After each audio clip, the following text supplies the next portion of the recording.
Welcome to Truth 77, where we embark on a profound journey through the Scriptures, guided by the wisdom of Dr. J. Vernon McGee. We're thrilled to have you join us as we explore the rich teachings and deep insights of one of the most renowned Bible teachers of our time. Dr. McGee, a distinguished pastor and radio Bible teacher, is celebrated for his engaging and practical Bible commentary. His Through the Bible program has been a cornerstone of biblical teaching since 1967, touching lives around the world with its clear and accessible approach to God's Word. Although interpretations may vary, Dr. McGee's teachings remain firmly rooted in the Scriptures, providing contextually sound insights that invite us to delve deeper into our understanding of the Bible. As we begin this series, we encourage you to listen with an open heart and a spirit of discernment. This week, we'll be diving into the profound truths of the book of Genesis, the creation of the universe. But we're going to see something that's quite, I think, tremendous when we come to the creation of man. And here we're told God gave him dominion over the earth. And I do not think, as we shall see, that means God made him a sort of a glorified gardener for the Garden of Eden. This man had tremendous authority given to him. And we are going to find out a little later that God says to him that he's to do certain things relative to this creation that God has given to him. I want to submit to you that this is one of the great statements of the Word of God, and I can't conceive of anything quite as wonderful as this. We have here now the creation of man. And man is created in the image of God. How does that mean? Well, may I say to you that man is like God, I think, is a trinity. Now, I know immediately someone is going to say, oh, I know what you mean. You mean that man is physically and mentally and spiritually a being. Well, that, I think, is true. Paul says in 1 Thessalonians, the 5th chapter, that very thing, that God preserve you holy in your body, and in your mind, and in your spirit. I think that's true, but we'll see when we get into the next section, that is the 2nd chapter, that actually it means more than that. I think that the fact that man is a personality, and as a personality, he is self-conscious. And then he is one who makes his own decisions. He's a free moral agent. Now, that is the thing that is unique, apparently, about mankind. And I think that's what it means here when God created man in his own image. Now, let's move on down from that, because I'm very anxious to come to all of this when we get into the 2nd chapter here. Now, we're told that God created man in his own image. In the image of God created he him, male and female created he them.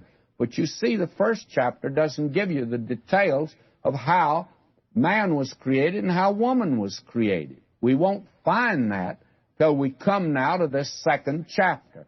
And that's the reason that I say that God didn't intend to give us the details concerning the creation of this great universe that we're in. Or we'd have had another chapter here relative to it. But he offers no explanation for that other than he is the creator. And that again, friends, puts us right back upon this all-important truth that you have in the 11th chapter of Hebrews. By faith we understand that the worlds were created by the Word of God, so that things which are seen today, they were made out of things which did not even exist before. It's creation ex nihilo, creation out of nothing. And somebody says, explain that. My friend, I can explain it. And do you know the very interesting thing is, evolution doesn't explain that. Evolution has never answered the question of how nothing becomes something. Now, they've always got to start with a little amoeba. And as we've seen, some of them even start with a garbage can. Some start with a piece of seaweed. And some start with an animal up a tree. May I say to you, you've got to have something to start with. But the Bible starts with nothing. God created. And that is the tremendous thing that is revealed in this statement here, and we'll move into details in the next chapter. Now, we are told, and God blessed them, and God said unto them, Be fruitful, and multiply, and replenish the earth. Now, these are the things that God said to them to do, that they were to be fruitful and multiply, replenish the earth, and subdue it, and have dominion over the fish of the sea, over the fowl of the air, and over every living thing that moveth upon the earth. I'd like to look at this for just a moment, because I feel like that we've now come to something which is really pay dirt, if you please. We now see here that God has given to this creature some unusual things. He says to him, first, be fruitful and multiply and replenish the earth. And we're going to have him repeat that when he creates woman. And we find that God seems to be the one that introduced the subject of sex, by the way. It's quite interesting that this generation thinks they've made a new discovery.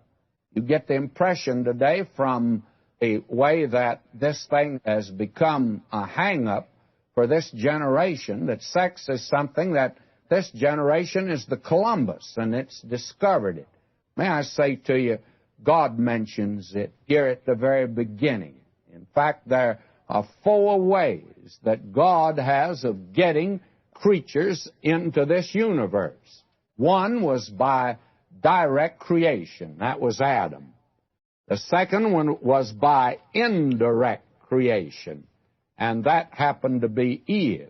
And third is by natural generation, that which is pretty well known today. We're certainly dragging it down to a level that God never intended it should be drugged down to. May I say to you that God created man to reproduce, and it's a wonderful, glorious truth. And it is not to be taken today and be made a dirty, filthy, slimy thing that man right now is making of it in the books that he's writing. And he's writing nothing in the world but dirty, filthy books, producing nothing in the world but dirty, filthy things. And the reason is not because of art, and right now some of the critics are speaking out, and thank the Lord for that they're not doing it because it's art, because it's not art, it's obscene, it's revolting and repulsive, and I'm merely now quoting some of the critics. They're doing it for the almighty dollar, and this is the thing that is back of it. But it's a lovely, wonderful thing, as we're going to see here. Now, God created this man in his image. God is the essentially personal being, and in giving the man an immortal soul, he gave him also a true personality. And he has a self-consciousness, and he has a power of free choice, and he has a distinct moral responsibility. He's in the image of God. Now, will you notice something? God told him to fill the earth. That's reproduction. And now he says to him, replenish. And that's an interesting word. That would seem to indicate that this earth had been habited before by other creatures. And God says, replenish the earth, because whatever the other creatures were, they had been destroyed. They had disappeared. Now he says, subdue the earth. And I think that that's the basis of learning and scientific exploration today. You remember Proverbs says, in Proverbs 25:2, it's the glory of God to conceal a matter, but it is also the glory of kings to search it out. God hides diamonds way down in the earth, and God also puts the treasures down where man has to dig for them. And I very frankly believe that today you find that same thing true about knowledge. I think it's true about the study of the Word of God. Let me give you this verbatim. It's Proverbs 25:2. It's the glory of God to conceal a thing, but the honor of kings is to search out a matter.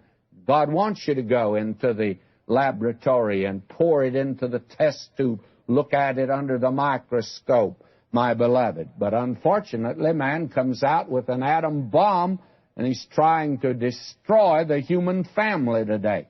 Now he says that man's to have dominion over the earth. He's not just a gardener to cut the grass.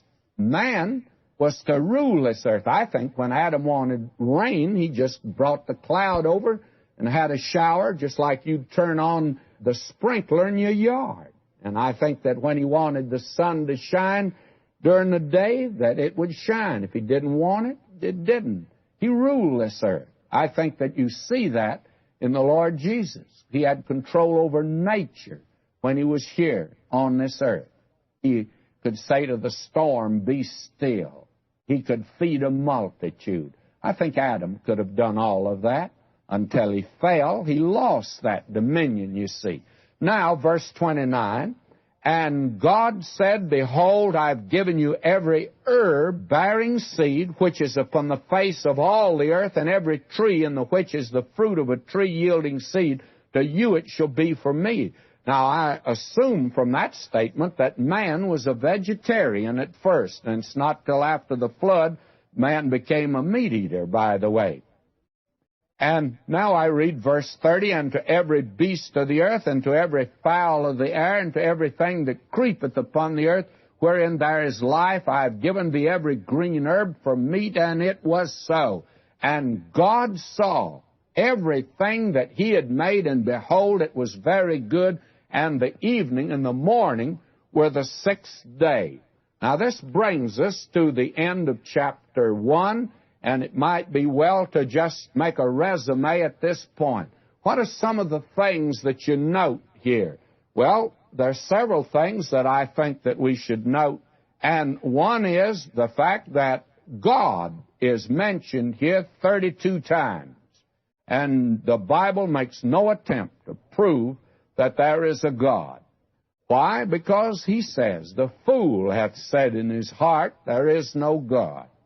And that the Bible is a book written to reveal the spiritual, the religious, the redemptive truth. And that comes to us only by faith. And so we have here the fact that God is the one who creates. And there are 3 specific things that are mentioned in this chapter. Then you have here, in this first chapter, a unity and the power and the personality of God. And that's exactly what Paul says in Romans. He says that the invisible things of God are seen. For the invisible things of him from the creation of the world are clearly seen. How are they clearly seen? Being understood by the things that are made, even his eternal power and Godhead, so that they are without excuse. And I say to you very candidly that God has shut you up to faith in himself. Now we find out that Genesis 1 does something else. It denies polytheism. One God creates. It denies the eternity of matter. It's in the beginning. It all had a beginning, my friend. And you must remember that there was a time that science taught the eternity of matter. And Genesis 1 denies pantheism. God is before all things and he's apart from them. And it denies fatalism. God acts in freedom of his will. And then there's some striking features in this chapter. Let me enumerate them. There is, first of all, order. There is progress. There is promptness. There is perfection. And then we are going to find now in chapter 2, Adam's placed in the garden under conditions, and then we'll have the Sabbath day called to our attention. Now we come to chapter 2, and in chapter 2, there is a great principle that is revealed here, a principle of revelation. And, of course, this is the first time it occurs, but you will have it again and again. It's part of inspiration. It's the fingerprints of inspiration. It's the law of recurrence or the law of recapitulation. In other words, the Spirit of God in giving the Word of God has a practice of stating, not a detailed or elaborate way, but a series of great facts and truths. We've had 6 days of creation. Now, to come back and take out of that which is all important and elucidate and enlarge upon that particular thing. That's what we're going to have now in chapter 2. That's what Deuteronomy is. Deuteronomy is the interpretation of the law after the experience of 40 years with it in the wilderness. Deuteronomy is not just a repetition of the law, but rather an interpretation of it. You find 4 Gospels. You find again and again that this procedure is followed, and we'll notice as we go through the Word of God. Now, that which is lifted out, that which pertains to man. Pertains to man. Pertains to man. Pertains to man. Pertains to man. Pertains to man. Pertains to man. Pertains to man. Pertains to man. Pertains to man. Pertains to man.